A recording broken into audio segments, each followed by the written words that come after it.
You did, or? I had the idea. Okay. Right. Ugh, too fat.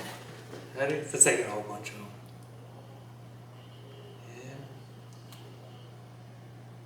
Yeah. There we go. All right. Joe, Thank you. More. I appreciate you. I appreciate you. Yeah, take I three appreciate more. you guys. 3 more? I'm picky. You're picky. I don't like how it looks sometimes. All right. Ay, ay, ay.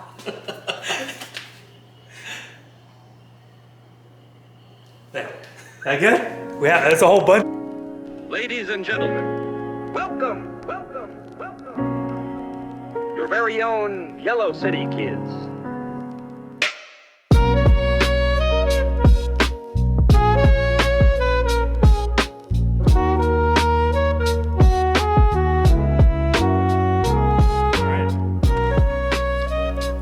Here we go. Ladies and gentlemen, welcome back. We are here again.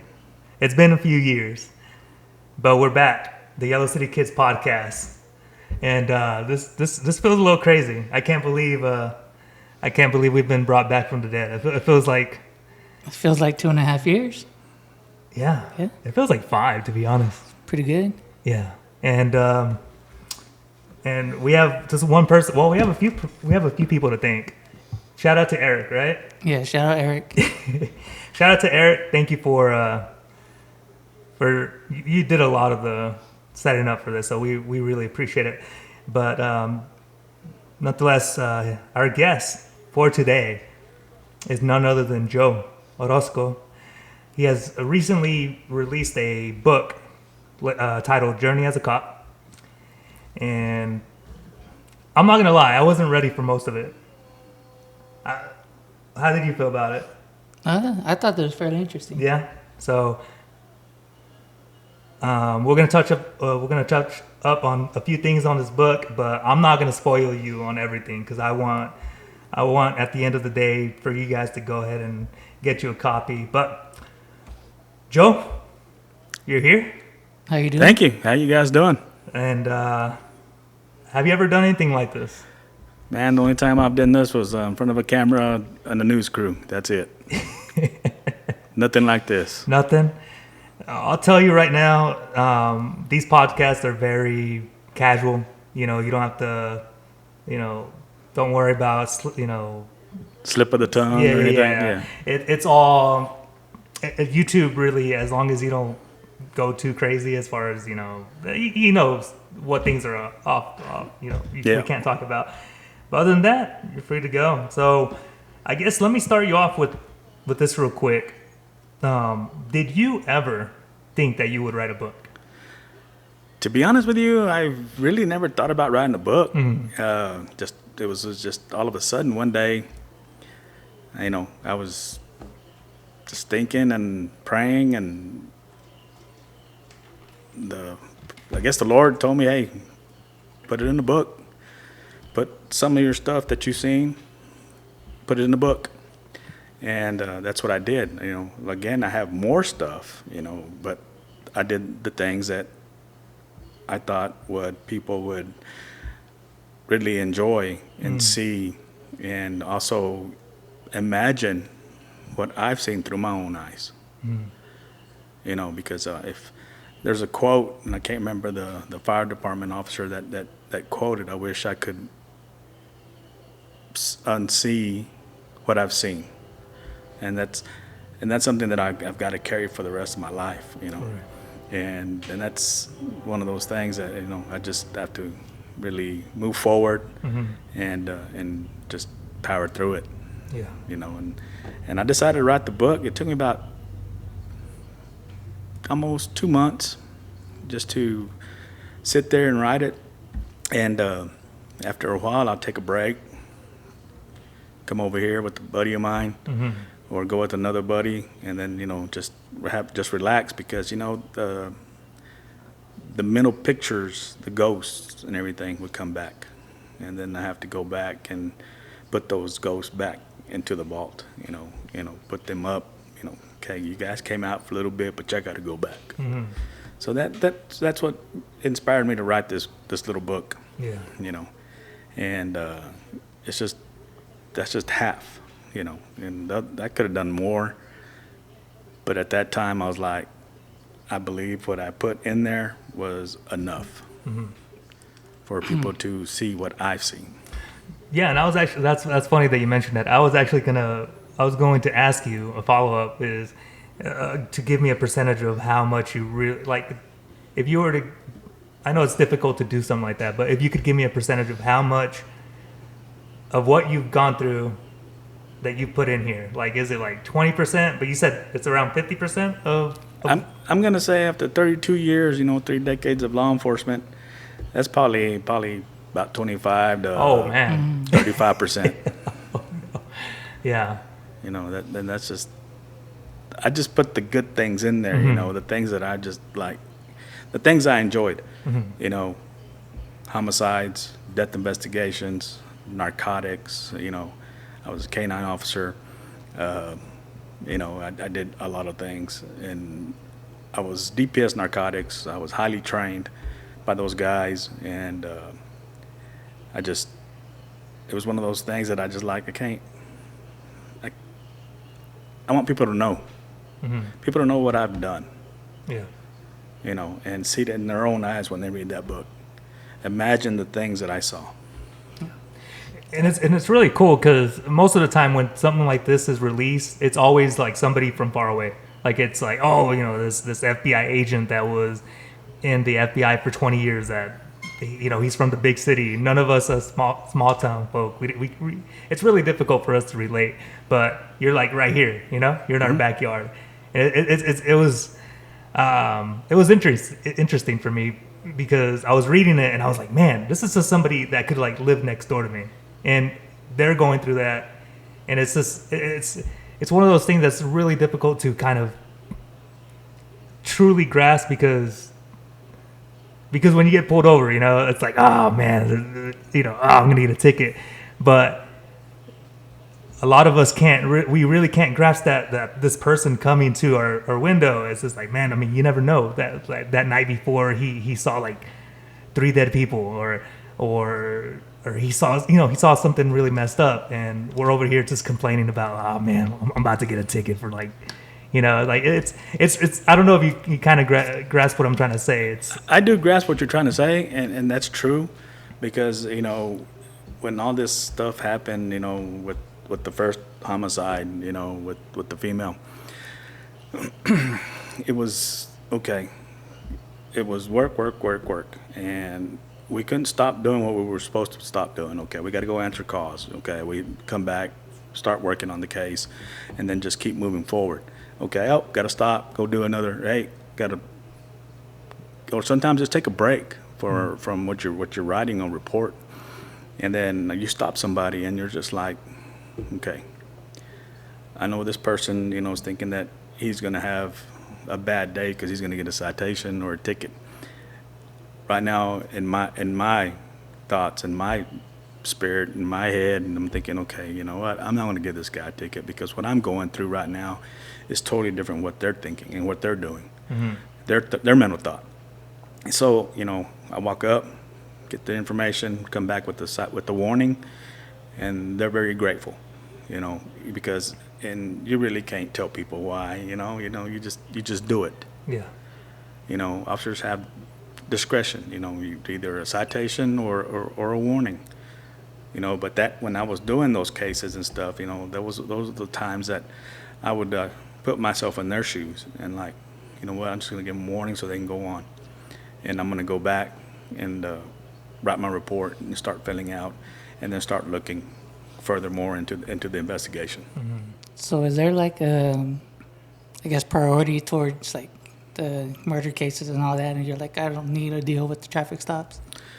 Dude, you have to keep going. You can't just, okay, we had this murder, okay, fine. We had this homicide, fine. You can't stop what's happening, because sometimes in a small town is only you. And then the next guy that's coming in for his 8-hour shift comes in, so you have to go answer your calls, and you have to go answer, things like that, or or take time and get away from what you're doing so that your mind can release the pressure. You know, I think in the book, you know, where one of my former partners, you know, he done passed away, you know, and it was just one of those things. I wanted to quit because I saw something that was not normal for me, you know, because I was young and naive. You know, I was 21 years old, and when that happened, I'm the first one there, and it was a family member, and I'm like, after it's all said and done, you know, I wanted to quit. I wanted to go back. You know what? I'm gonna just quit, and I'm gonna go be a mechanic.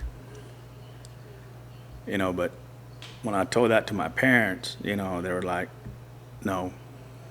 They called a partner. I go to his house.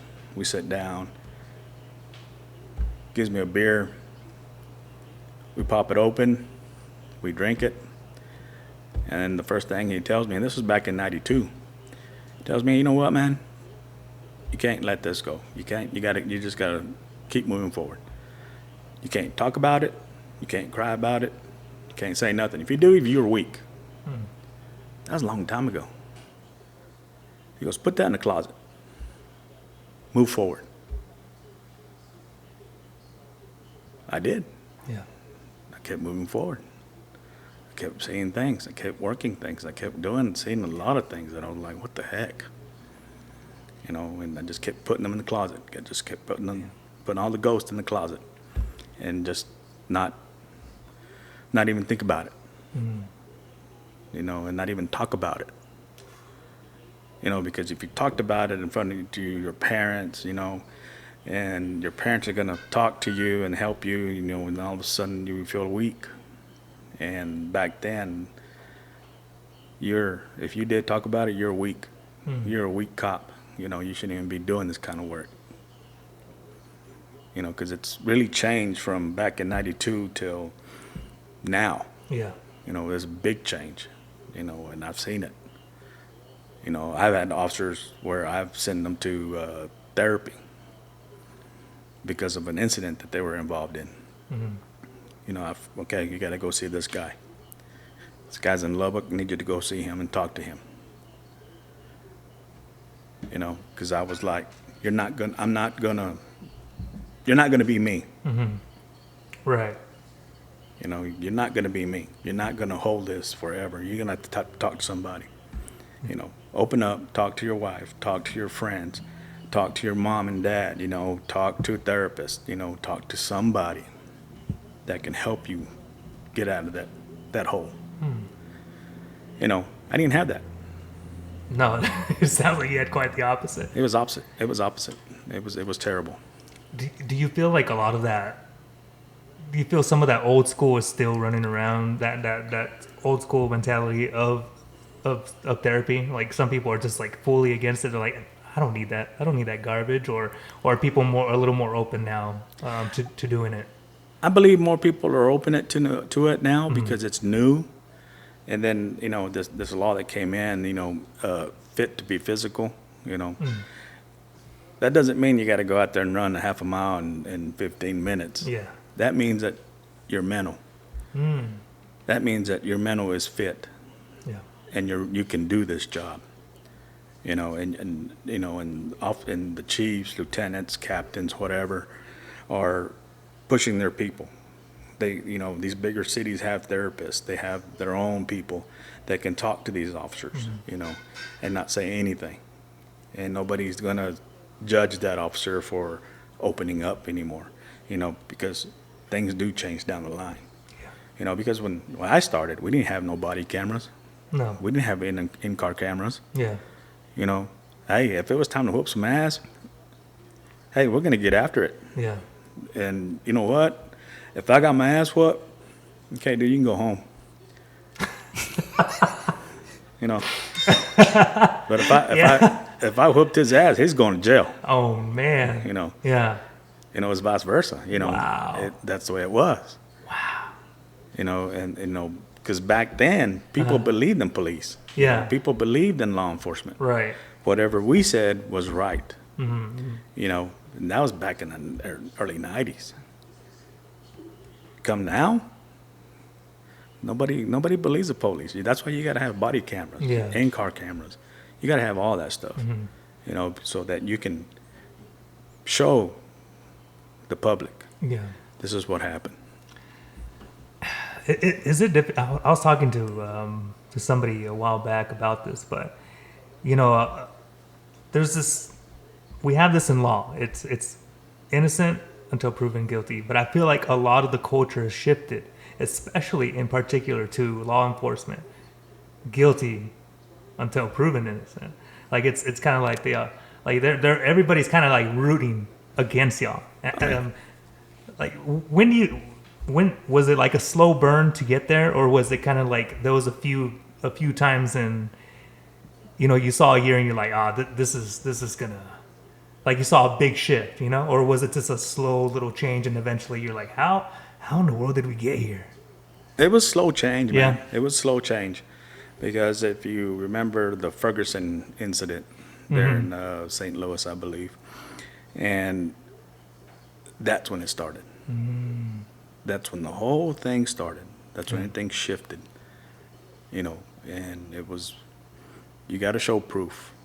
You got to show what happened. You got to show everything. If you don't have it, then your word against the public that had their cell phones, because everybody right now will get their cell phone and start recording. Yeah, it's crazy. And that's what they're going to use against you. Yeah. So your best bet, you better have everything working, because that's going to save your ass. Yeah. If not, well, then you're screwed. You're going to go to prison. Yeah. You're going to go to jail or prison, one of the two. Yeah. And that's one of the things that I've seen, and I've kept telling myself it's time for me to walk away. It's time for me to walk away. But I was so hard-headed, I didn't want to leave. Why do you think that is? To be honest, that's all I knew. That's all I knew was law enforcement. I was taking one of my old buddies yesterday. I was like, you know what, dude? Being a cop made you lazy. Because you drive around, you wait for a call, or you see somebody breaking the traffic law, or, something happens, you go answer the call. 8-hour shift, nothing happens. You make a couple stops, okay. Then you go home. That kind of made me lazy. So I'm like, you know what, dude, I've gone to the point that I want to find a job where I can be lazy again. I don't want to do, I don't want to drive maintainers. I don't want to drive backhoes. I don't want to dig holes. I don't want to load. I don't want to do none of that, because, that's something that I'm doing right now. I want something that, hey, if I can sit there and help somebody, hey, I got a report here, can you read it and show me and tell me if this is good, if this is bad, or if the officer was wrong, or if the investigation took a left turn, I can tell you that.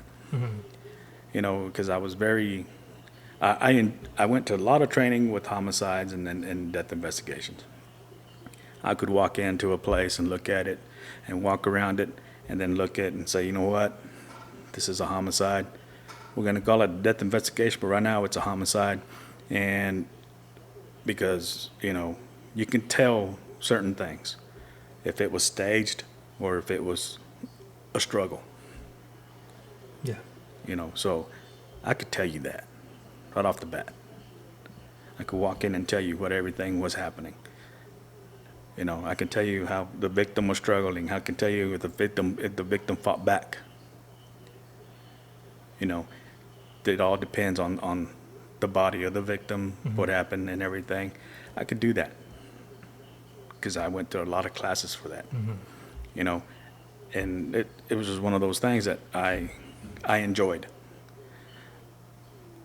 Not seeing people dead, not wanting them dead or anything, but I could tell you those things. Yeah. I could walk into a room and tell you. And make it easy for everybody. This is where we got to start. when it comes to things like that, I don't know how much TV you watch, but have you ever like tried to watch a show and they're like, oh, it's gonna be like a cop show, it's gonna be like a investigation show, and then you kind of like watch it and then you kind of like do an eye roll because they're like doing some stupid stuff, or has that never really happened to you? Dude, I don't even watch cop shows, man. Because you cannot do an investigation in an hour and then, oh, we got the arrest. Yeah. That's not going to happen. No. That's not going to happen. Trust me. I do watch the real true life crimes, like the 48 hours, stuff like that. Mm-hmm. I see that and I could look at it. They'll show the body. They'll show the incident. They'll show the room and everything. I can sit there and tell my sister, you know what, this is what happened. This is what happened. This is what happened. And, got to figure out the suspect, and I can tell you, oh, his friend did it. Sure enough, they got a witness that comes in, yeah, so-and-so did it. And then all of a sudden, my sister looks at me and she goes, why can't you do something like that? Why can't you go and teach that? Why can't you go and Right. try to help somebody, that all this? And I'm like, to be honest, they should know. If you're a homicide investigator, you should know. And some of those guys are good. Back then, I used to work with a lot of Texas Rangers, old school guys. And I learned a lot from them. That's one thing I did. I learned a lot from Texas Rangers. Macomb was one of them, right? Yep. Yeah. I wish I could say his real name, but Oh, okay, I gotcha. I can't. Everything in the book, everybody's name is changed. Oh, okay. Why is that? Is that just personal preference, or is that like a legal thing, or? It's more of a legal thing, Okay. because if people come up and say, hey, Or a safety thing, or? not a safety thing, it's more of a legal, because that's one thing I before I started my book, I started investigating on what is legal and what I can do and what I cannot do. So my best bet was to change everybody's name and then kind of keep the story going, and not change so much, but just a hair, but not a much, but just enough where I'm giving you the truth. Okay. And I'm telling you the truth. Right. But the names, I had to change them. The cities, I didn't change because as long as you don't run down the city, you're perfectly fine. If you say, oh, so-and-so city was one of the bad cities and all this other stuff, and they can come back and sue you. Oh, wow. Because you're degrading them. You're telling them that this is a bad town, this is a bad city. So I kept the cities, the names and everything, kept them like that, but I never bashed them. Okay. Never bashed them. Wow. I didn't know cities could do something like that. Oh yeah. Wow. That's one thing I read Yeah. in the thing, and I'm like, man, okay, as long as I don't bash the city, I'm Yeah. good. So it's one of those things that I did read and learn, and before I wrote my book. Man, everybody's got a lawyer these days, I And guess. when you say legal, does that mean legal from like, say, defamation from the people, or is that like legal as the cases aren't public record? So Oh, defamation against the city. If you're making them look bad. Like the narcotics part. You're making them look bad because, oh my goodness, we're a terrible town not to live in. Don't move to this town because there's dope. Everywhere. And the mailboxes there. Yeah, there's dope everywhere. Yeah. And that's one thing I just, okay, not put it down, not make them look bad. Because when I did narcotics, and that's one thing I loved. I love narcotics because it was one of those, it's go, go, go. You never stop. You keep going, you keep going. You go to the next buy. Hey, when I got in with DPS, oh, got to do your report first before you go make your next buy, before you go do anything. So, sometimes I was 3 behind, 4 behind because I had to go help my partners. There was, at the time, it was 1, 2, 3, 4. There was 5 of us. And after a while, there was only 4 of us, and plus myself, so it made 5. And, we were we were unstoppable. You know, we were going 24/7, man. We were going. You know, we had confidential informants that I brought, and yeah, you use them, you use that, and you know, go on. You know, and that's one of the things that I always used. I never did go undercover. I went once, but it wasn't for me. You know, because it's totally different. Undercover work, you gotta be on your toes, just in case something happens. Is that one time that happened that you did the undercover? Is that the one that you mentioned in Plainview or Roswell or something like that? It was in Leveland. Leveland. Okay, that's the one. That's the one time I did it, man, with me and my confidential informant. And this guy was like, you know, hey, you know, we're gonna do some rails. And I'm thinking, rails? I'm old school. We go, we're doing lines? And I'm like, oh man, I ain't doing no line. And the guy was like, we're gonna see if you're a cop. And I'm like, all right, brother, whatever. And then my CI was like, I'll take his bump. And he goes, no. He goes, he's got to do it. And I said, all right, dude, you go first. So he got his little dollar bill and he started snorting it. And I'm like, man, this is it. This is over. Yeah. That's when I pulled my gun out and put it into his head. And I said, hey, motherfucker, I am the police. You know. And he was like, oh, shit. You know, he was shitting bricks. He was calling his wife. His wife comes out running. Here comes all the officers coming in, kicking in the door and everything. They arrested my CI like he was a bad guy too, and they let him go about 3 blocks down the road. Took this dude to jail, you know. But it was one of those things that I was like, that's not what I don't want to do that. I don't want to do that. It wasn't in my nature. It was not in my nature.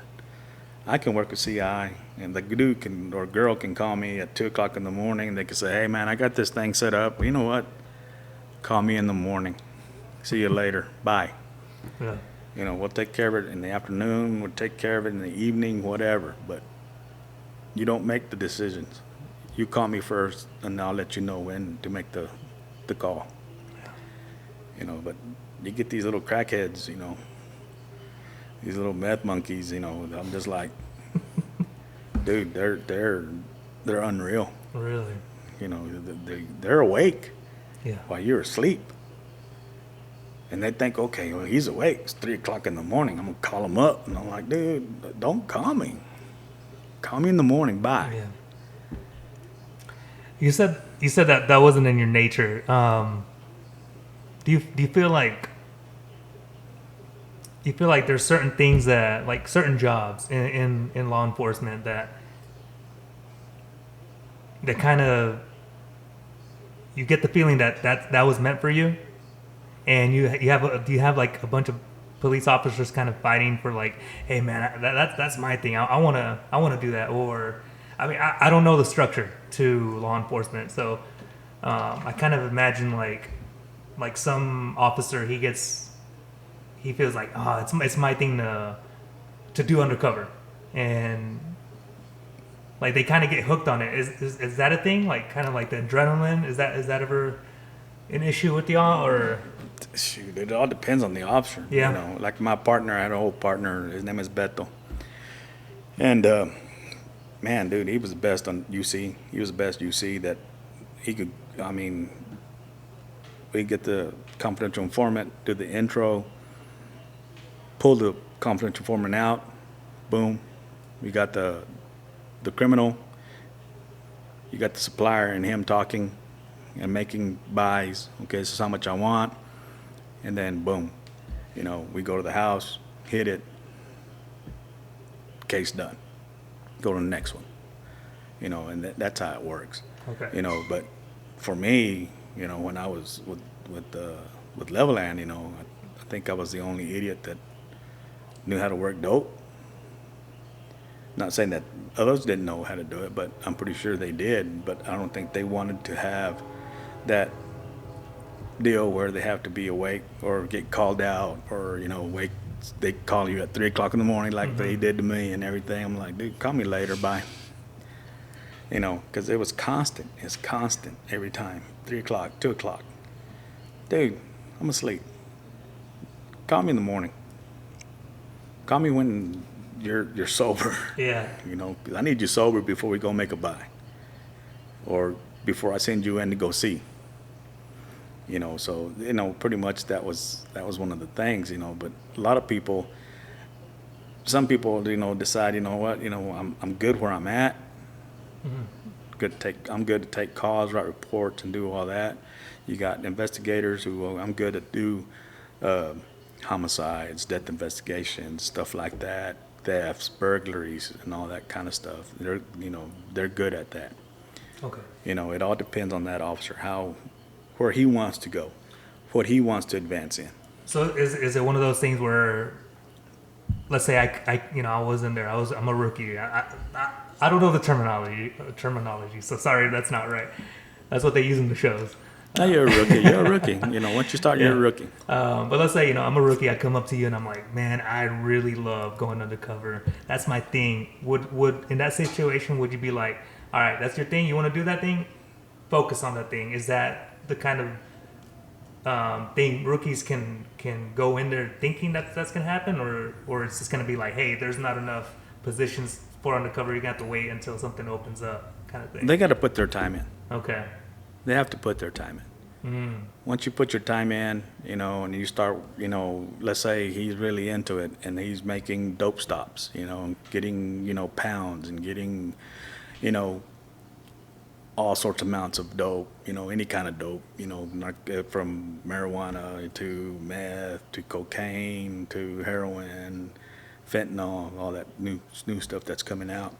And he's making all these pops. Okay. They're going to look at him and be like, okay, they're going to ask him questions, you know, well, how do you know? Well, what do you look at? What are you, when you talk to them, what are you getting information from? How do you get your information from them? And then, you know, he'll explain, and then all of a sudden, you know, he may be there for 2 years, and all of a sudden he's in narcotics because he knows what to do and how to do it and what to say. So, you know, it all depends on the officer. Okay. You know, if he's lazy, he's going to be lazy. Yeah. If he's one of these guys that's, hey, I'm amped, I'm ready to go save the world, dude, first of all, you're not going to save the world. Right. Okay? You're not going to save the world. All you're going to do is just take your time, take care of your cause, do what you want to do, build from that. Build what your structure, Right. and what you want and what you want to do in certain departments, you know, because you got departments that have, you know, 2 or 3 investigators, and he wants to be an investigator or she wants to be an investigator. You know, it's difficult because these guys are there and they're going to stay there for a while until they decide, oh, it's time for me to either retire or let me jump out, go back to the streets. You know, it all depends on them. In a small city like how we are around here, and there's 4 cops max maybe. Are each one playing individual roles, or they all have multiple hats? That's a good question. Like, for example, Fiona, you know, those guys have to wear multiple hats at times, you know, because sometimes the chief he may not be there. So you got the lieutenant, who's the chief, becomes the chief, because he's the next in line for chief. Mm-hmm.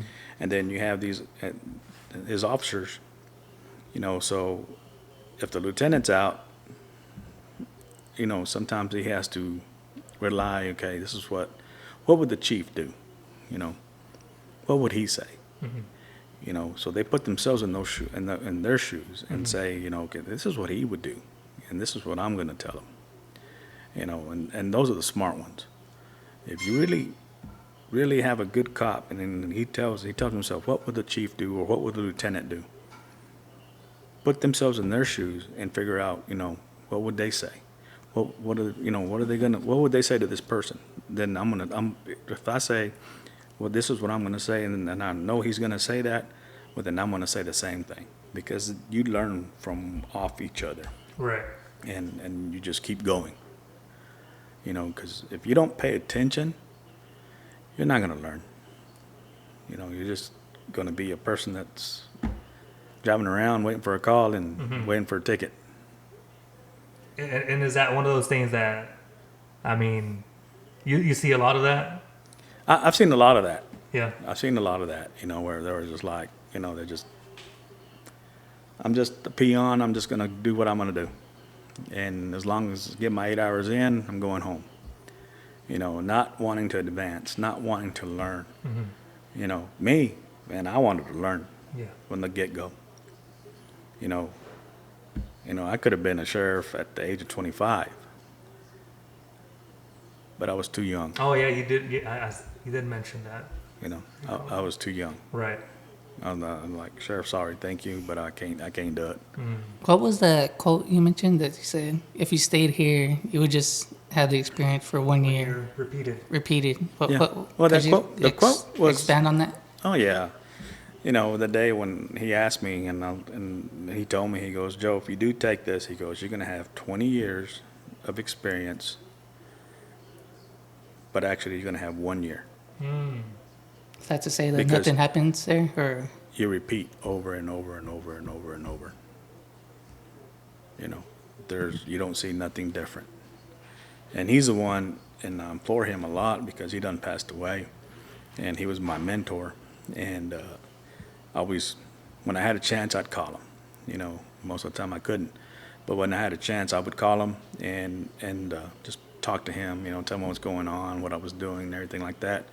And then, but I would go to different places. I mean, I've been so many places that people would probably call me a gypsy cop. That's what they used to call back in the 80s and 90s, gypsy cops, you know, because you're just dropping and going somewhere else. You know, me, I was learning. I was learning from other people's looks, their mistakes, or, you know, what you do, that's a mistake, man. You should be doing that. You know, this is what I would do. You know, and, you know, they would just look at you like, you don't know what you're doing. You know, so I'm like, all right, dude, I'll back off. You know, I'll get back in my car and drive away. It's on you.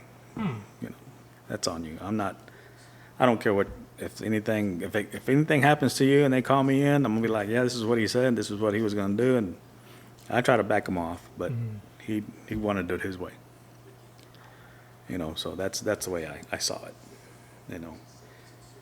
And that's the way I dealt with it. Yeah. You know, and it was nothing different.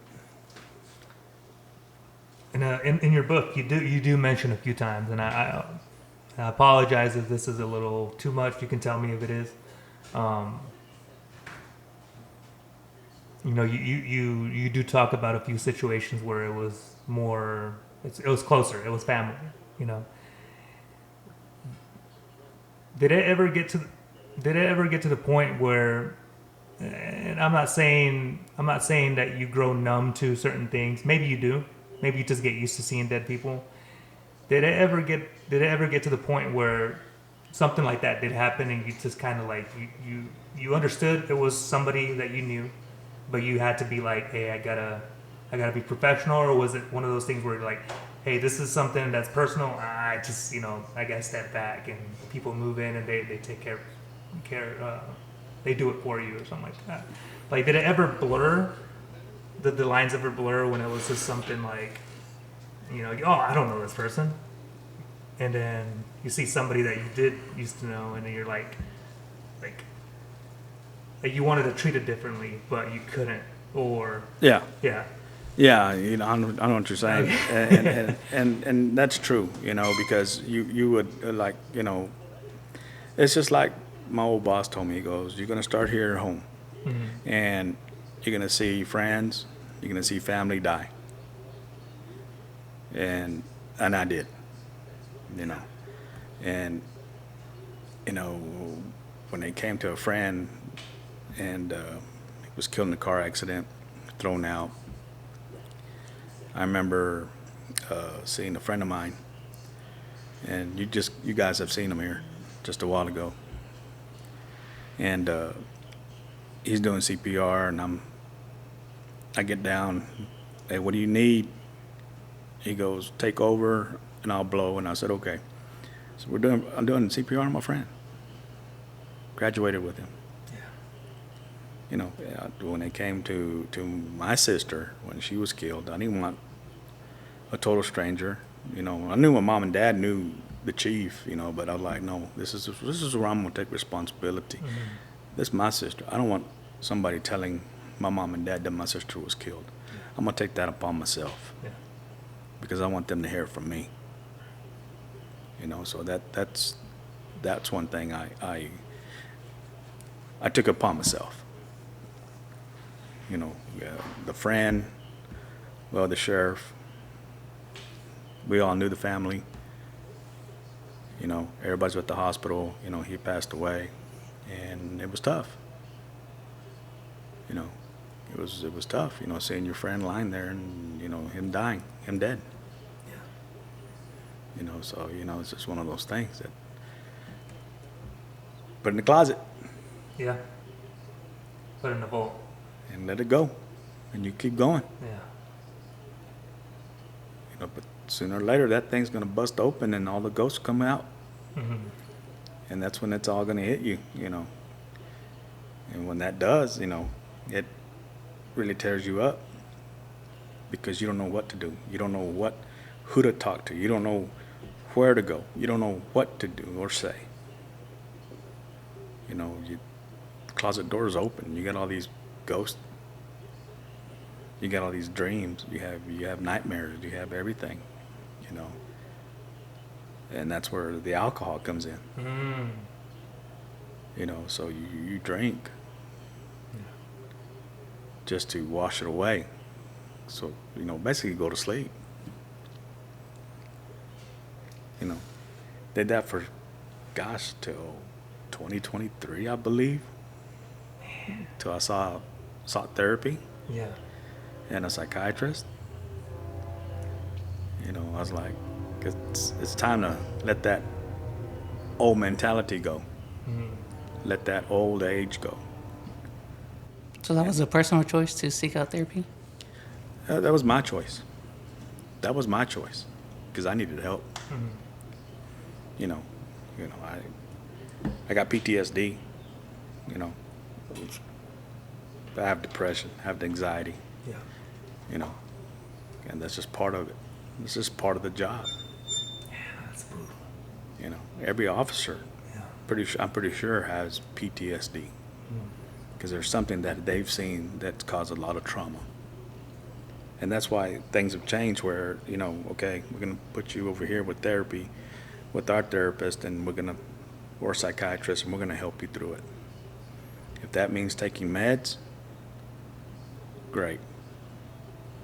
You take the meds, you're going to take the meds for the rest of your life. You know, and that's where I'm at. Yeah. You know, and to me, I just like, okay, you know, to me it's a normal day. You know, I take my meds and I just, okay, and go on. You know, I don't look back anymore. Mm. You know, to be honest, dude, I really don't miss being a cop anymore. Yeah.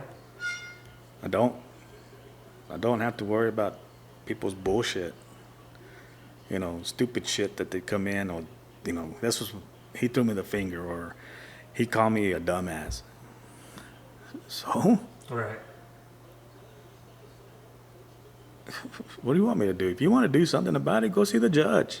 You know, go file your little complaint with the judge, and the judge will send him a letter and to come in and talk to you, and or to him, and do whatever she needs to do. You know, don't bring that shit to me. You know, that kind of little piddly shit. Mm-hmm. You know, and it just gets old. You know, and just got tired of it. Yeah. Just got tired of it, dude. You know, and I was like, I think it's done. I even told myself, I think I'm done. I think it's time for me to just walk away. Mm-hmm. You know, and then, you know, and I said a little bit on the book, you admit your mistakes. You admit your mistake. And you live through it. You admit it. And then it's like the whole world is lifted off your shoulders. And I'm like, damn. Do you remember the day when that happened? Like, Oh, yeah, I or- did. Yeah. Yeah. I remember the day. I was like, man, I feel great. I felt great walking away. I felt great resigning. I felt great just walking away. I didn't have to worry about anything. I didn't have to worry about answering calls. Mm-hmm. I didn't have to worry about being on call. I didn't have to worry about nothing. You know, and I'm just like, all right, feel great. It's time to move on. Leave the past behind. But you'll always have those ghosts in your head. Right. It doesn't matter. You know, it's just, you want to feel normalcy. You want to be, I wanted to be where, the day I started, the first day I started, I was young, naive, and normal. And after seeing all this, you're not normal anymore. No. You know, and right now I feel like I am somewhat normal. Mm-hmm. I do have some normalcy. You know, and I feel good about that. And I enjoy that. You know, and I just keep going. I don't ponder on it. I don't think about it. I just keep going. Right. You know, and that's, I think some officers probably do that. Some officers may do that. Some officers may not. You know, some officers may decide, you know what, you know, I can't do this. You know, got to do something else. I got to go back to work. Go back to being a cop again. Yeah. Like hell, if I'm going to be the cop again, well, I'm out. I'm out. Yeah. Do I miss carrying a gun every day? No. I don't even carry a gun at all. You don't ever like randomly like A ghost gun. a ghost? No. No. Wow. No, I don't miss it at all. Yeah. I don't even carry a gun. You know, I still can, but Right. I just don't want to carry it. Mm-hmm. So I carry a pocket knife. You know, anything happens, you know, like, hell, I was trained by, when the Uvalde school shooting, everybody had to go to that training. Every officer had to go to that training for school shootings, first responders school shootings. Okay, all right, cool. So I went first time. Then I brought it here, went through it a second time. You know, and my mentality is, you know what, if I'm at a restaurant and I have my family with me, I'm going to get my family out first. I'm going to get them safety. Mm-hmm. Then I'm going to go back in and save these poor people. Because I still have somewhat law enforcement in me.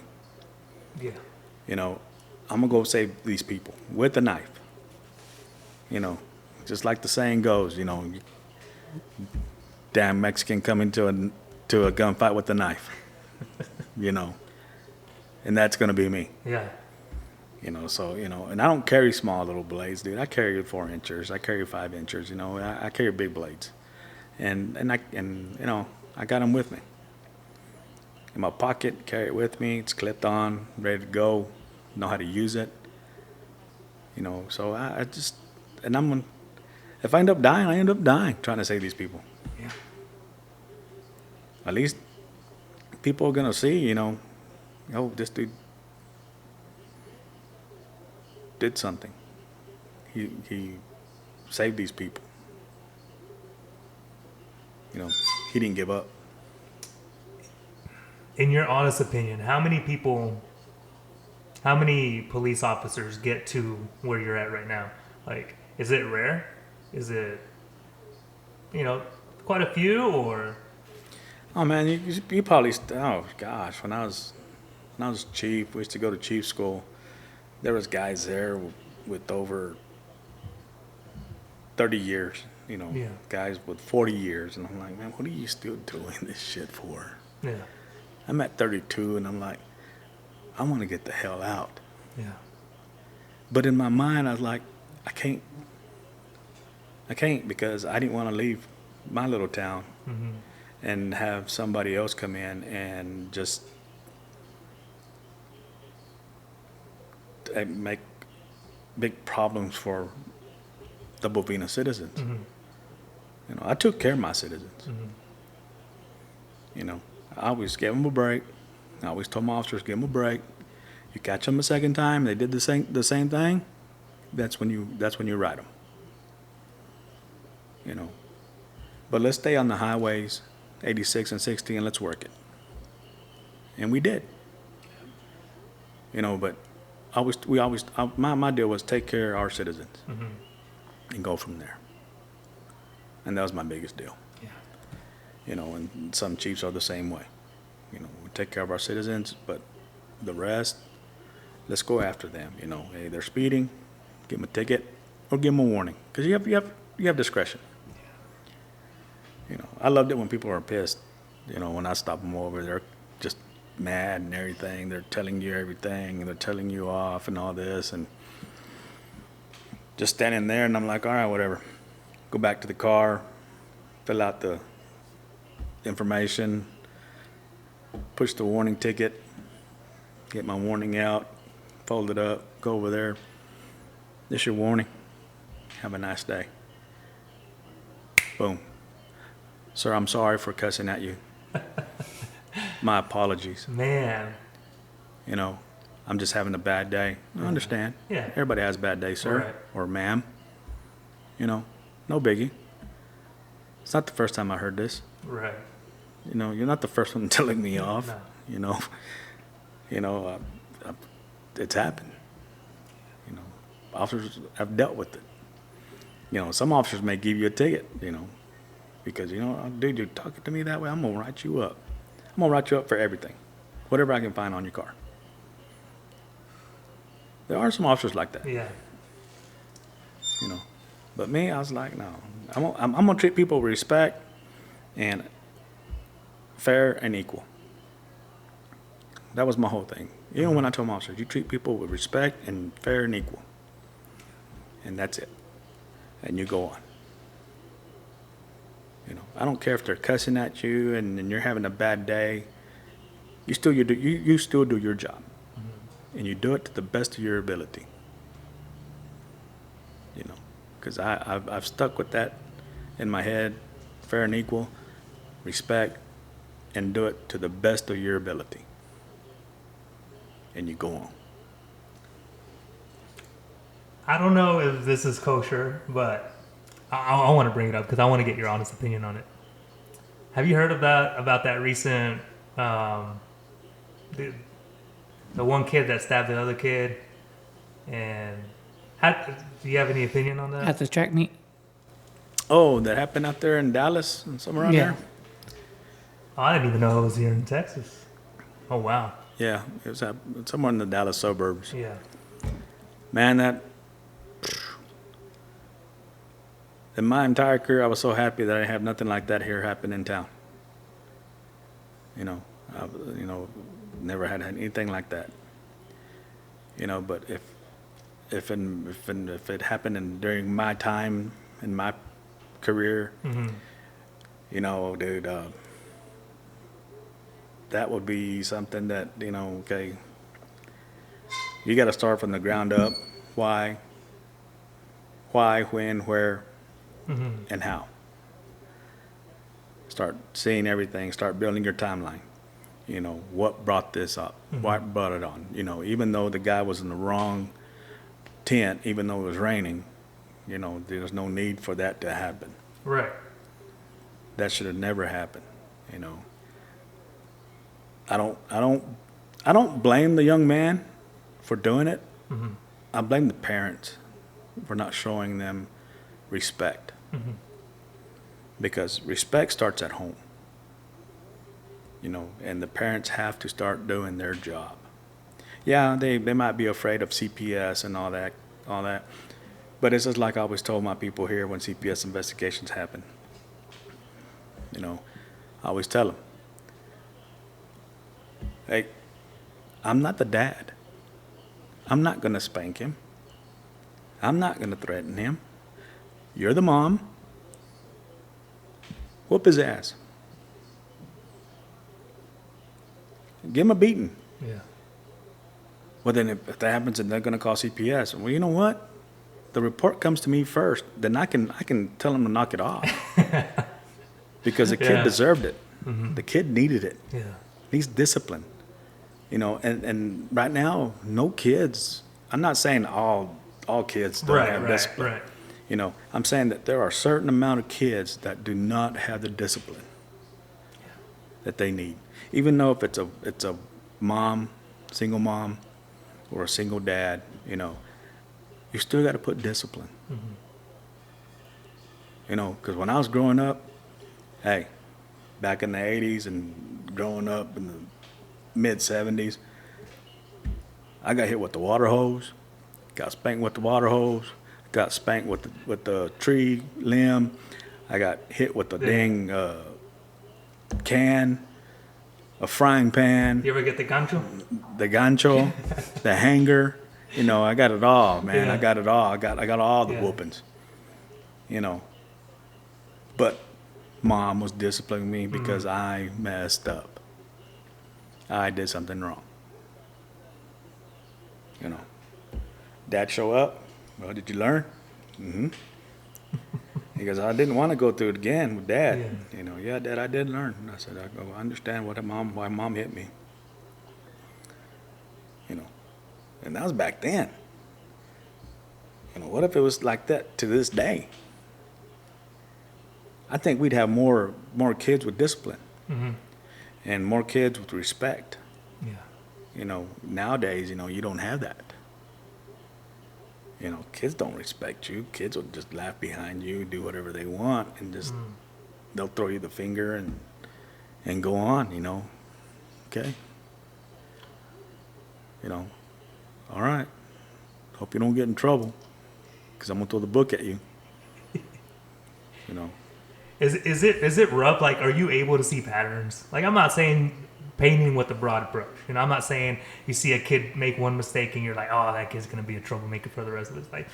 But are there some like patterns that you're like, come, you know, like, it's not. He's already doing that, man. You know, like.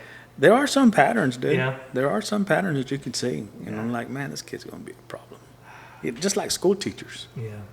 You know, they see the same thing. You know, they'll see, you know, little Henry, and then next year they got another little Henry doing the same thing. And I know what, that person's going to be going to jail. That kid's going to be going to jail. That kid's going to be going to juvie.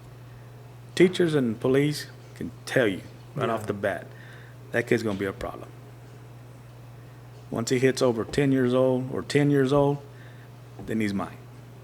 Then we'll take care of it. You know, but you know, when they're 10, they still kids and they still don't understand, you know, but 10 years of age, hey, you're going juvie. You're going, early? Yeah, dude. Oh man. You know, it all depends what you do. Right. You know, it all depends what you do, you know, but it's just some kids will do something terrible, hey, you're going juvie. And, you know, these kids come back after 10 days or 15 days in juvenile hall and little juvie school or juvie jail. Come back, you see a total different person because they don't want to go back. Yeah. You think it works? Like, you think? I think if you catch them in the right time, I think it works. Yeah. You know, if you catch them in the wrong time, it ain't gonna work. It might make it worse. It's gonna make it where the kid, okay, you know what, I can do this, I could do this, I could do this. I made a friend over here that could told me how to do this, and you know, boom, the kid's gonna get worse. You know, because there was kids when I was here since I came back home. Home is in Muleshoe. Okay. And when I came back, I wanted to move closer to home, but I didn't want to work in Muleshoe, so I was like, okay, Palmer County. I went to the sheriff's office, and I was like, all right, cool. Got the job at the sheriff's office, and I'm like dealing with these little kids, and I see these kids that are getting older and older, and I'm like, dude, didn't I deal with you when you were a kid? Yeah. Well, now you're going to big boy jail. You know, and he, you know, boom, going to big boy jail. Yeah. You know, the only thing that really I really disliked was when we had a big turnover at the sheriff's office, and it was just me and another deputy, and he took nights. He goes, I'll work nights, you as long as you work days and take care of the day stuff. And I said, okay. So we did that for almost 3.5 months, Then I finally, me and him were talking during when I was going to go home at 5. He came in at 5. He's like, "Do we have any apps?" And I was like, "Dude, let me go talk to the sheriff." Okay. I tell the sheriff, "Hey man, we're done. You need to start hiring some people. We're beat. We'd have 1 day off, but all the overtime we wanted. You know what? I didn't care about the money no more. I wanted my time off." Yeah. So we started hiring people. Okay. We hired our people. We hired 2 more people. And that's what, because we ran with 3 deputies, the chief deputy and myself, and the sheriff. We ran with 5 people back then. And remember, the sheriff walked into the chief deputy's office and he tells me, "Hey, sit down behind the desk." All right. So I sat there and he's like, I want y'all guys to meet your new chief deputy." And I was like, "Oh my gosh, really, dude? I don't want it. No. I don't know what to do." Right. It was totally new for me, brand new. I was like, I had no idea what the hell to do. I called a good friend of mine. He passed away during COVID. And he was sheriff at the time when he passed away, but he was a chief deputy. And I asked him, I said, "Hey, man," I go, "what does a chief deputy do?" He goes, "I'm the new chief deputy." He goes, "You take care of your sheriff's back." Okay. Is that it? Yep. All righty. All right. Let's go. All right. I'll take care of his back. I was like, and I still had no clue what to do.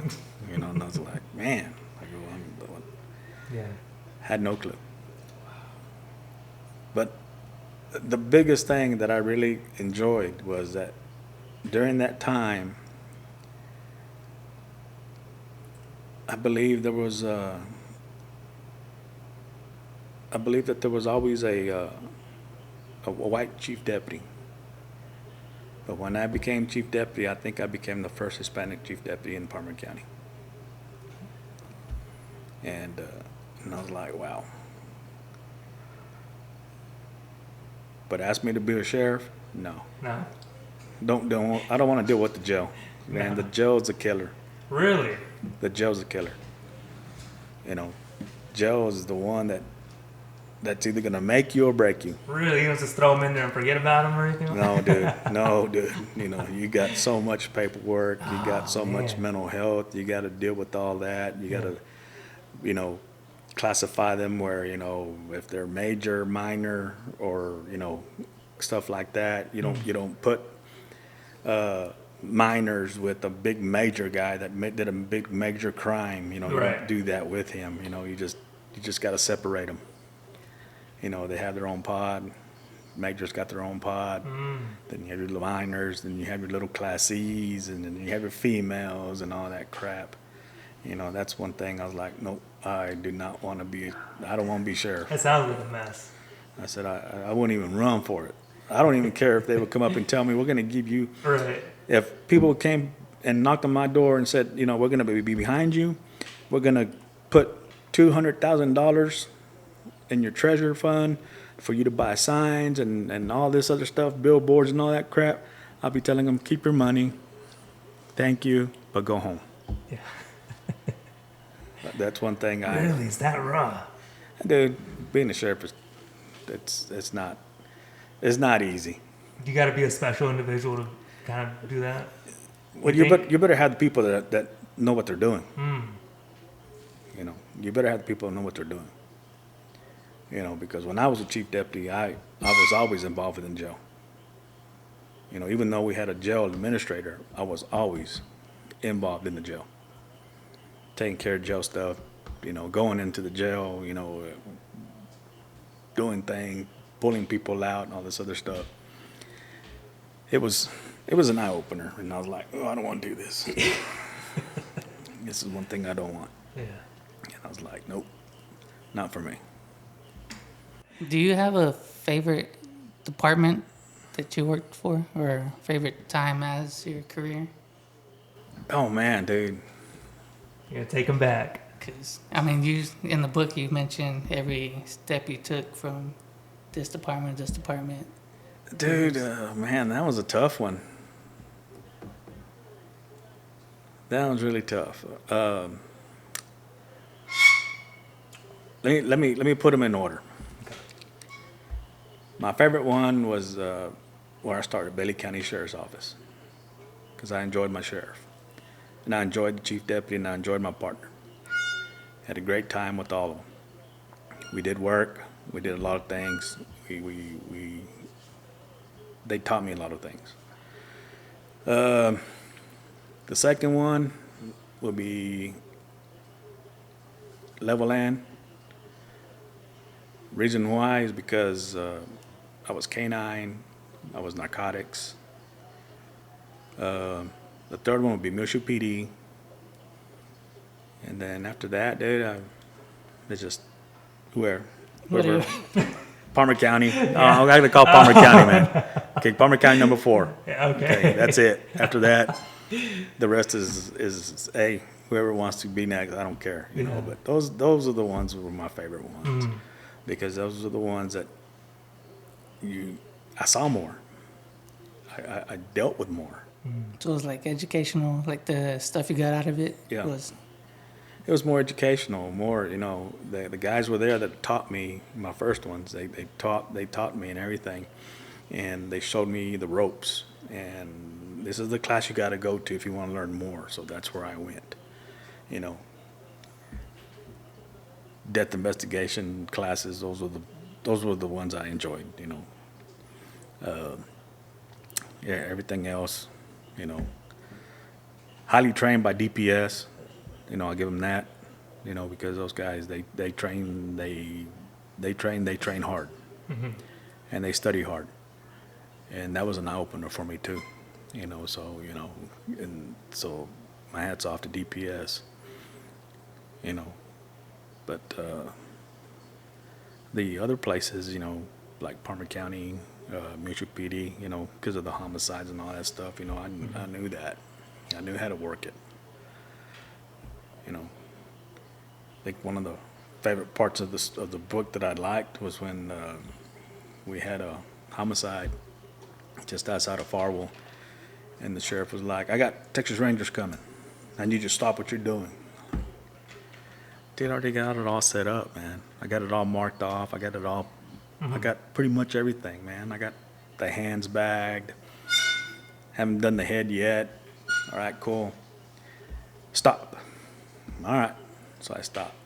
So here comes the ranger, and it was a ranger I knew. I knew him personally. He knew me too. And he looked and he goes, "Well, Joe, you pretty much got the whole thing set up. You don't need my help." He goes, "Work it." Okay, I worked it from step one all the way to the end. You know, worked it and everything, and that was, I enjoyed that, because the ranger knew who I was. He knew my capabilities. You know, the only thing he did was the drawing of the scene. That was the only thing he did. The rest was me. And I can't forget the Hispanic guys that were out there with me, that talked to the South Americans, the Guatemalans and all them that spoke Spanish. You know, if anybody saw anything, but nobody really saw anything. I only had 2 witnesses that were next to the victim, which I talked to them, got their statements and everything, took care of that. And but you know, I had help. You know, I can't just say it was all me, because it takes a team. Right. You know, and you have a team. You're going to do this. I'm going to do this. You're going to do this, and you're going to do this. You know, I love taking pictures. I think I took like 2,000 photographs. You know, any homicide, I always took more pictures than anything, man, because pictures tell more to the story. Because you may miss something. And that picture right there, oh, holy crap, look at that. You know, pictures do help. And was this particular incident in the book or no? Yeah. Yeah, it should be in the book. Not all stories, but I feel like one or two might have been too rushed in the book. Like if you were to give more details, like you did that. But then I also don't know if it's because of legal reasons, like it's not public record, so I can't say this or I can't give too much information because then it's gonna give it away type thing. Oh no, man! These cases are closed. Like I don't know if you had to find a balance between, oh, I shouldn't say too much, or No. maybe I don't want to make this story too long because then you felt like it might have got boring or something. Or Yeah, if I went too much and just dragged it along, I think I'd lose people's interest in everything. I just hit the main points, the main things on the first homicide of the female. I can't remember the name I gave her. I think it was Yasmin. Yes. And, just, this guy just beat her to death, blunt force trauma to her head and everything.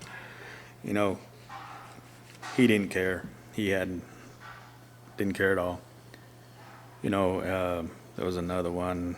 I think there was a young man trying to get on a train. That one was. Oh yeah. yeah, I remember that one. That one was pretty queer. That was pretty weird. Because he trying to get on a train. It was a slow moving train. And he tried to get on, but he slipped and fell and had a rock embedded into his forehead. And then the dairy one, that one's in the book, where the ranger told me just keep working it, and I did. And the guy was given 60 years, but he pled guilty to the judge. Then he wanted the jury to assess his punishment. Would end up giving him life in prison. Oh man. So I was like, dude, you should have taken the 60. Yeah. Even though you'd have died, but now you're gonna die in prison. Yeah. But that one's in the book, and that I'm not saying I have favorites or anything. I just those are the things that, to me, it felt pride because we ended up catching the individuals, figuring out how this young man died and everything, but that to me felt a whole lot helped me feel better. I did my job. There was two. There was and I think they were both women. The ones in the book, where there were. One of them was, you mentioned something about a pipe. Oh, that one. And then another one you mentioned about being put in a certain position, that she was head down in a certain, Oh yeah, she was posed. Right. And I don't know if they talk about this in school or anything like that, but is there, it just sounds barbaric, when somebody, it's really difficult. Like when I was reading, I was like, how does somebody get to a point where they're like, they see that body as just like, kind of like something just to do whatever they want with, it's like, do you think and let me just say this, do you think it starts and they're like, in the beginning it's kind of like, oh man, I'm hurting somebody, and then eventually it just degrades and they're like, yeah, it's just a thing now. To me, when those kind of situations like that, to that poor girl, Yeah. that if I'd have shot that dude, I think she'd still be alive. Because that was back in the 90s, and people still believed in us, and we didn't have body cameras or in-car cameras. I should have just shot him because he was walking towards his pickup to get the rifle. I should have just shot him and killed him. It would have probably been saved a lot of taxpayer money. But the one with the female with the pipe, these guys were just ruthless. Yeah. They were just people that didn't care. Yeah. They didn't care. They didn't care one bit. They were just out to do something bad, and they did. And she suffered. Yeah. You know, they ended up getting 40 years. Both of them did. And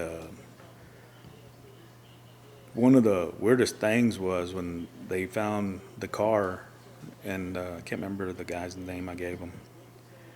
I was about to give out his real name, but can't remember his alias or the name I gave him. But in his car, they found a bunch of stuff and some evidence and stuff like that. And then they also found a stuffed duck. Oh yes, I remember that. And when we opened it up, when we got it, and I looked at my partner and I asked him, and I said, it's kind of weird. Two hard asses having a stuffed duck in their car, you know, that's kind of weird. So we just packaged it back up, sealed it, marked it, that we opened it and dated it. Aaron and Jesus. Yeah. So we're like, all right. So then all of a sudden, I remember the ranger came. I was working for Military PD, and he goes, "You remember a box, opening a box, and then did you see a stuffed duck in there?" And I said, "Yeah." And he's like, "Okay, I need you to go back and open it." And I said, "Okay." So I go back and open it there at the sheriff's office. Had gloves on, pull it out, put it in the bag, send it off for get DNA. Well, it came back to a little girl that was 5 years old back in a little town, just kind of northeast of Muleshoe. And I really didn't say much about it because I knew a little bit about the case, that she was kidnapped, and then they found her the following day, where they had searched, and they found her the following day underneath the tree, and then the duck had her DNA. And I remember going and testifying against these two guys, or these two, not guys, these two pieces of shits, man. And remember testifying against them, bringing up the deal with the woman, and then the duck and everything. And then I'm sitting there in court listening to all of it, and I was like, man, these guys they're just pieces of shit, to be honest, man. You know, they didn't care about the life. They didn't care about who they hurt or what they did. You know, they strangled the poor little girl. And I didn't put that much in there because it wasn't my case. You know, but after a while I knew what happened because I saw, read, looked, and I had the duck.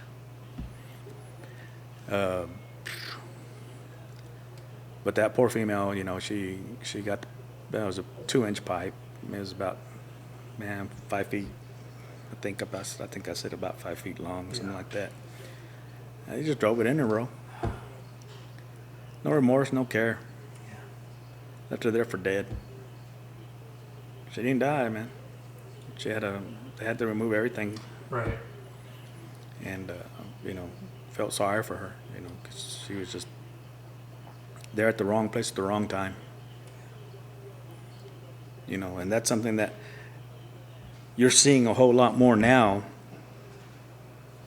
where these females are walking home, or they're running, or they're doing something, and then all of a sudden, boom, you know, they get snatched up. They get brutally tortured or whatever, murdered and all that stuff. You know, and you see that, and you know, I remember that, and I'm like, you know, all she was doing is asking for a ride. And this is what they do to her. You know, and it's terrible. You know, it's one of those things that's, it's a bad thing, and that's something that one of them's still alive, the other guy's dead. You know, he died of a heart attack. How big does religion or faith in this line of work? Man, Or for you personally, me personally,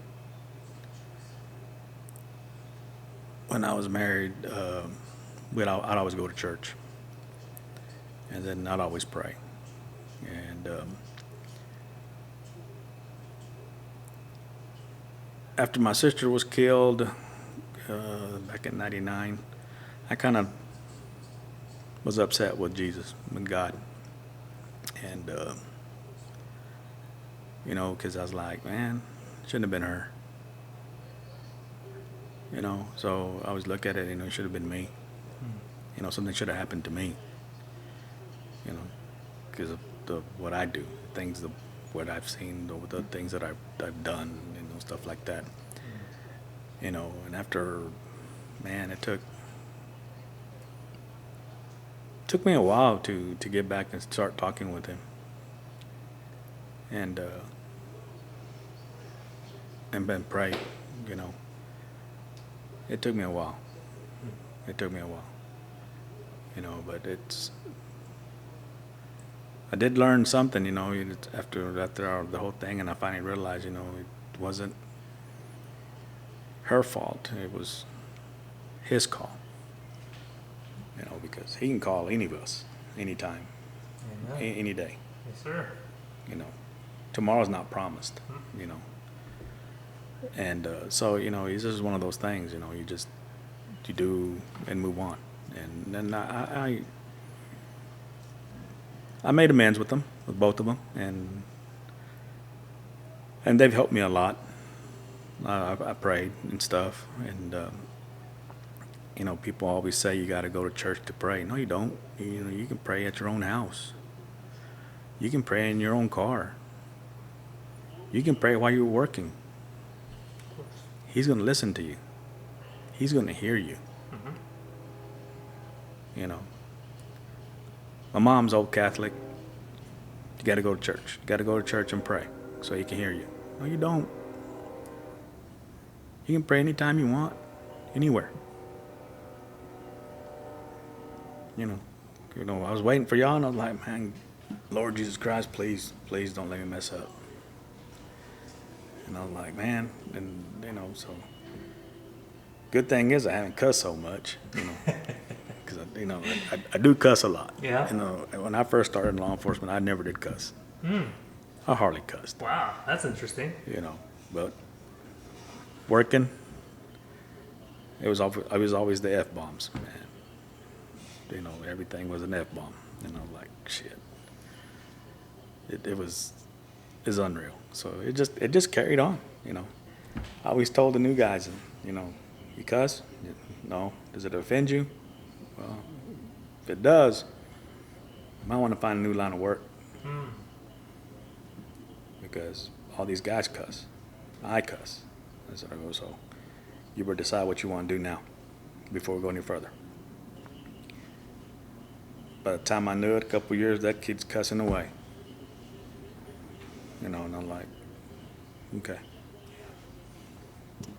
You're all right. You made the right decision. You know, so. Earlier, you said something about the judge handling grievances between people.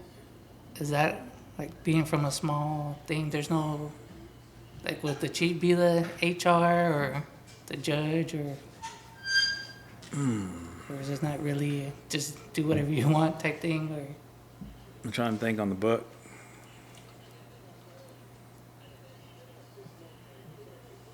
I know there was, I talked about serving papers and the grievances, all the grievances, if I remember correctly. I don't know if I did say the judge or... oh, you said it on the podcast, not in the book.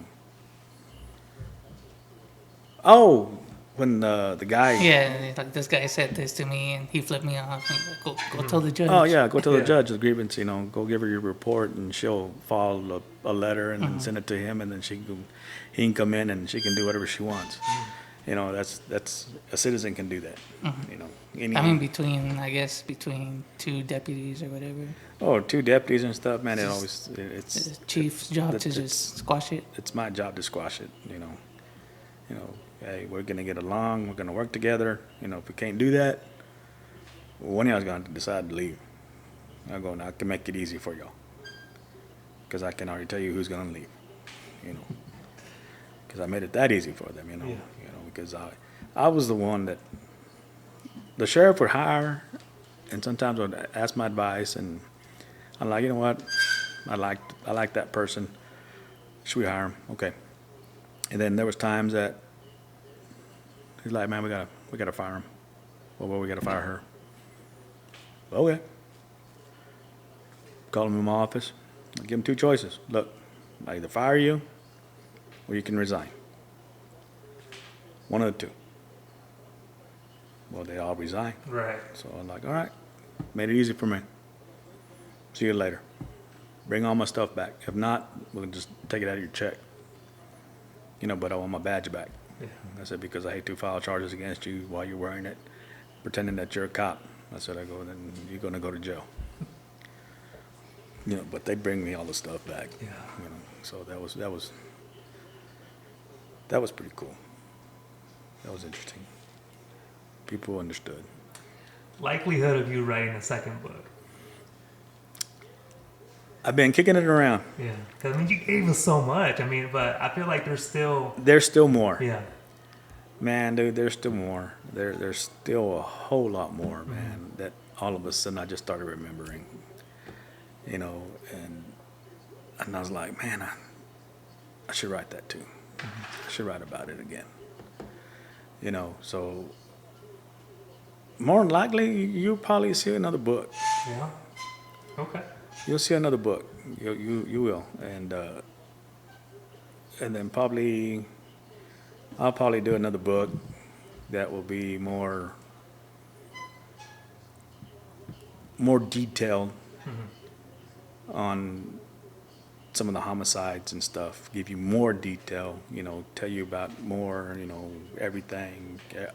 Just be more explicit, be more everything, But when I wrote this book, I just wanted people to see what I saw with my own eyes.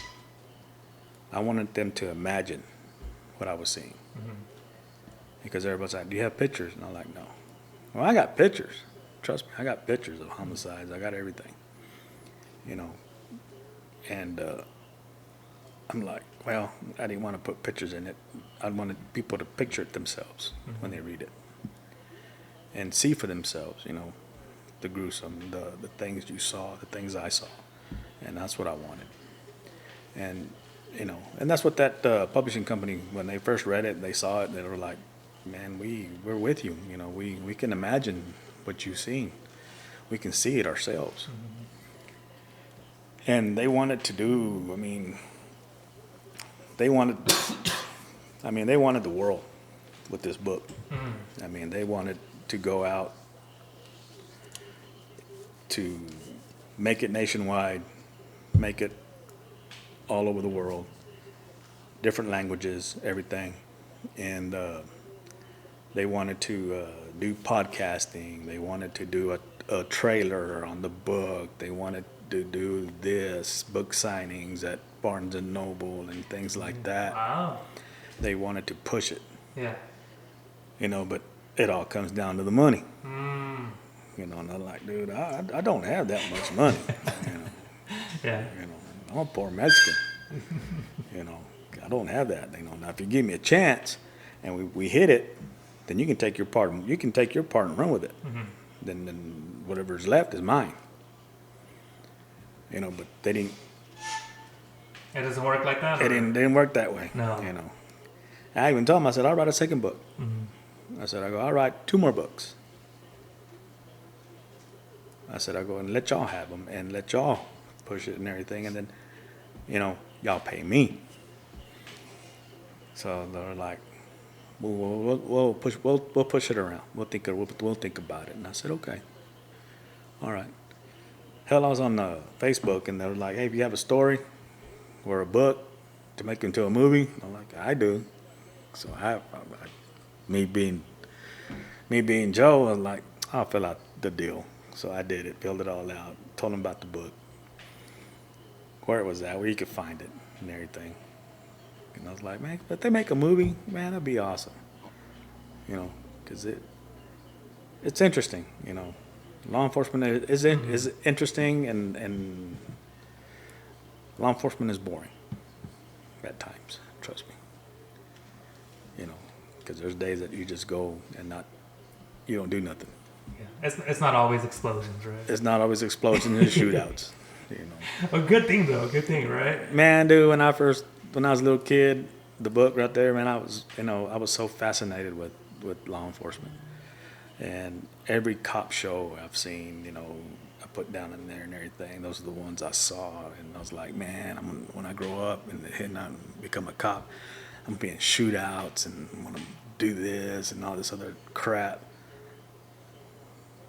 Looking around, where are the fucking shootouts at? You know, never been in a shooting. Mm-hmm. I never got shot at. Never wore a vest. You know, there was a couple of times I did here in town, you know, making traffic stops, you know, because I was like, let me try it. So I finally find a big boy vest, you know, I'm like, all right, cool. Then this fits good, you know, I can move in it, you know, I can flex with that. All right, cool. I wore it for like 3 days. I'm like, screw that shit. It's hot. Put that shit in the back seat. You know, the only time I did wear a vest is when we were in narcotics and we did search warrants and we'd go hit the houses and everything. And that's the only time I'd wear a vest because it was mandatory with DPS. You had to wear a vest. It ain't what you did. And I was like, Fair enough. So I was like, well, I don't want to die either, so give me one. You know, you put it on. You know, so, you know, that's the only time I did wear a vest, you know, search warrants and stuff like that. But that was it. That was it. You know, so, you know, narcotics was something else. And I enjoyed it. And, you know, could have been, I don't know, could have been something I should have just stayed where I was at and continue what I was doing. You know, I don't know. When it comes to the ghost, do you think that writing this book, and I'm sorry about the chair, guys,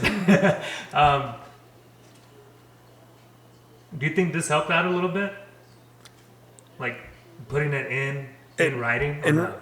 It did help a lot, putting in writing, you know, because I'm letting it go and I'm letting it open and I'm letting the people know the shit in my head, you know, and so they can have an understanding, you know.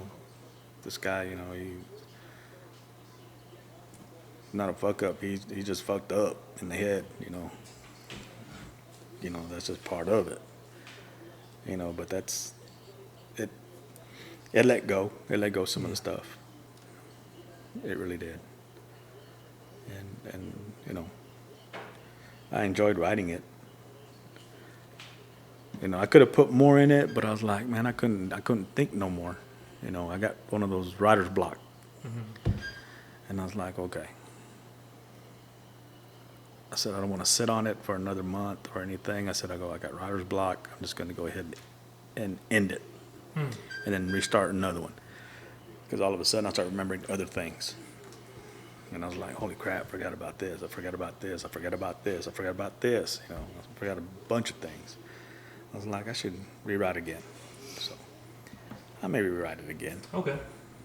Was that due to your just being eager and patient to get it out? Instead of maybe just sitting on it, perfecting it for a year or so? Yeah, that was just me being eager to push it out. You know, to see, you know, who's going to buy it. I've had some reviews from friends and stuff. Hey, you did a great job. Hey, good job. You know, the sheriff here, Randy Gary's, he told me, he goes, you had a lot of balls to write it. He goes, you're a lot braver than I am. He goes, so you did a good job. And you know, other people that read it, you know, say, hey, good job. It's a good book. Other people read it 2 or 3 times. You know, and I was like, wow. You know, I was blown away. Yeah. You know, but it's just hard to push it yourself, you know. It's one of the things that they told me at the publishing company, hey, if you push it yourself, you're going to have a hard time. And I'm like, and I am. Yeah. You know, I go and try to sell it, and people say, well, I don't have cash. Well, I left my purse, or, you know, you take Cash App, you take Venmo. I said, no, I don't take Cash App, and I don't take Venmo. I think That's where it's at. You have to start. You have to start, bro. Call their bluff. Yeah. Oh, shit. I got them all. Yeah, after I tell you, I'll take Cash App and Venmo. Well, then I don't have money in the bank. It'd have to be wait till I get paid. And I'm like, well, whatever, you know. Yeah. You know, because it's funny because some people, before the book came out, you know, some people would say, I'll buy it, you know, once it comes out. Okay, all right, cool. Then I go see them and I'll go, I got the book, you know. Well, I have to talk to my husband about it first. And I'm like, screw you. You know, you didn't want it. Yeah. You didn't care. You're just blowing smoke up my ass. You know, whatever. But, you know, it's just one of those things, you know, it's hard. It really is hard. It's hard. It's hard to sell it by yourself. I have it on Amazon because that was part of it on Amazon. And Go ahead and plug it. Where else could they find it? Just Amazon? Amazon, and then they have the book on Amazon, and they have the audio, Kindle. You have an audio book? Oh, no, just The Kindle. Kindle? The, okay. The Kindle Fire. They The have PDF version or whatever? Oh, where they read it to you. Okay. They have that on there. All right. Yeah. So it's not like not somebody actually reading it. It's like kind of like the program. Just Just somebody reading It's it just to a you. digital copy. Oh. That's what Okay. It reads it to you. Kendall's stepped up their game. You know, and I was like, wow, okay. Yeah. If you want to record an audio version, we got you. For a small fee. For a small fee.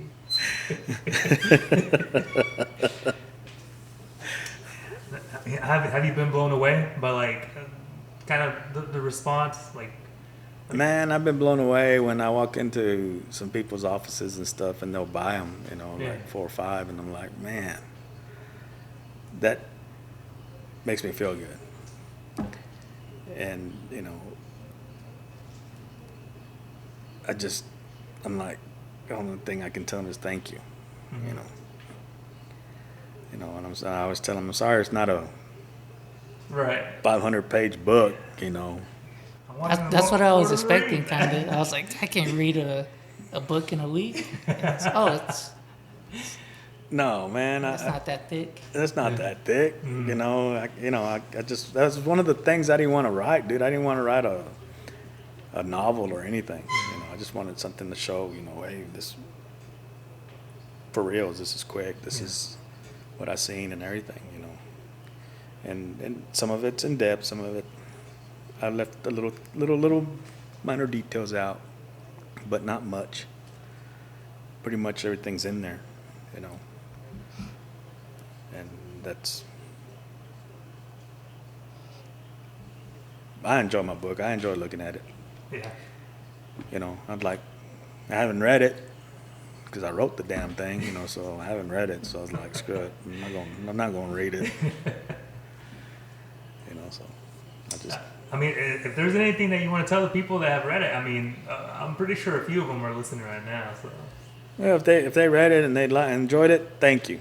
You Yeah. know, I appreciate you buying it. I appreciate you reading it, and I appreciate you, you know, giving me feedback on Facebook, because most of them were some of my friends on Facebook that bought it, and I really do appreciate that, you know, and I appreciate their comments, you know, and that meant a lot to me, you know, because you know, some friends here too that bought it, and I text them, did you read it? Yeah. Do I need to change any kind of writing format or anything? No, man. He goes, it's a good book. You know, I didn't know you were that highly trained. And I'm like, oh, yeah, you know, I was. You know, still am. You know. I'm old, but yeah, I can still get down the line. You know, no big thing, you know, but it's just one of those things, you know. Is there anything about all of it that you would have changed or done differently? I'd have probably taken my time, like you said earlier. I had that writer's block, and if I'd have just taken my time and just waited a couple of weeks, and then all of a sudden, if that came up, boom, I got more stuff to put in, and I would have put it in. You know, but it was one of those things because Bailey County, well, I got Bailey County up here, so I got to put it up here and then kind of fix it in there, and then level land, got to do the same thing with level land. You know, it's just that would have been more time consuming. You know, It's more planning than you thought it would have been. yeah, more planning. Do you feel like you're more equipped this next time? This next time, I think I'll be a whole lot better. Yeah. You know, I think I'll be a whole lot better and more knowledgeable on what to do. You know, it's hey, it's the first book, and I'm like, holy crap! I couldn't believe I read it. I couldn't believe I did it. Yeah, I mean, it's sitting right here. It's kind of crazy to make something. You know, how's it feel? Like, I mean, you made something, and I mean, people are walking around with it. Some people got it in their bags. Some people got it in their homes, in their studies, on their kitchen table. Man, dude, it feels great. It feels good. It really does. You know, I just wish that it would sell more. You know, be in a broader band, like the publishing company wanted. You know, but again, it came back to money, and I didn't have the funds. And you know, they've cut it down so much for me that they can only go so low, and I still don't have the funds for it. You know, I can't. You know, so I'm like, sorry guys, I can't. You know, if I hit the lottery, dude, and I'll send you the money. Then hey, boom, we'll just send this book all out. You know, we'll go from there. You know, Okay. The sky's the limit. You know, and that's what I was looking for. You know, but again, you know, it's just, is it what people want to read? I don't know. Guys, if you're listening, you know what to do. You know where to find it. And I mean, you're helping one of us. You know, this isn't some random guy out there in, you know, big city California, big city New York. This is a local guy right here, and I think reading this will open your eyes into kind of, you know, seeing that the things that the big shots do, you know, the ones in those big cities, it happens here, and I think you'd be plenty surprised of what you'll find in here. I really do hope you do go second round, try to. You know, I don't know what your plan is to rewrite or to just, you know, just go completely into a new book. But man, once you do it, I hope you call us up and, you know, we can do this again and have some more to talk about. Yeah. Yeah. Well, definitely, I will. You know, because you know, I've already kicked it around, and I was like, man, I'm gonna write another one. And even some friends asked me, you gonna write another one? And I'm like, yeah, I need to, because there's more things popping in my head that I completely forgot. You know, but I just, one of those things that, you know, I'm very forgetful. I have to write it down, you know, make notes. Then all of a sudden I could look at my notes. Oh, I know the whole story now. I can put it down in words now. You know, that's something I have to do. It's bad getting old. It's happening to everybody. Patrick, do you have anything to add on to? No, I think that's I have some questions, but I feel like this is a good place to end. Yeah? Okay. Maybe we could do some offline questions or something. All right. Well, before we go, Joe, you got a few family members. I mean, you probably got friends listening. Is there anything you want to tell them? Man, just thank you. And if you haven't bought the book, man, please buy it. Please buy it on Amazon. You know, it's worth it, and you'll understand, you know, what we go through, you know. How much is it? So we don't just It's bombard. It's $25 $25 on Amazon. I do have one more comment. My sister has a signed copy and I don't. Oh yeah. Hold on. We don't have a pen. I do have a pen. I have a pen right here. That's my copy though, Oh, is it? because this one's already signed. Oh. That's his copy. Oh no, this one. Peggy let me borrow it, I think. Oh, Yeah, this one's Peggy's. yeah. So your copy's over there somewhere, but you can sign it. Sign There you his. go. I'll get mine after the fact. All right. Cool. All right. Well, ladies and gentlemen, you know what to do. You know you need to like, subscribe, and man, it feels good to be back. It does. And if you enjoyed this, tell us in the comments. We'd love to know. Joe's probably gonna be reading them, so you know, if you want to leave some for Joe, go ahead. If you want to leave some for us, go ahead. And I guess that'll be it, right? Okay. See you next time. All right, we'll see you guys next time on the next Yellow City Kids podcast. Later.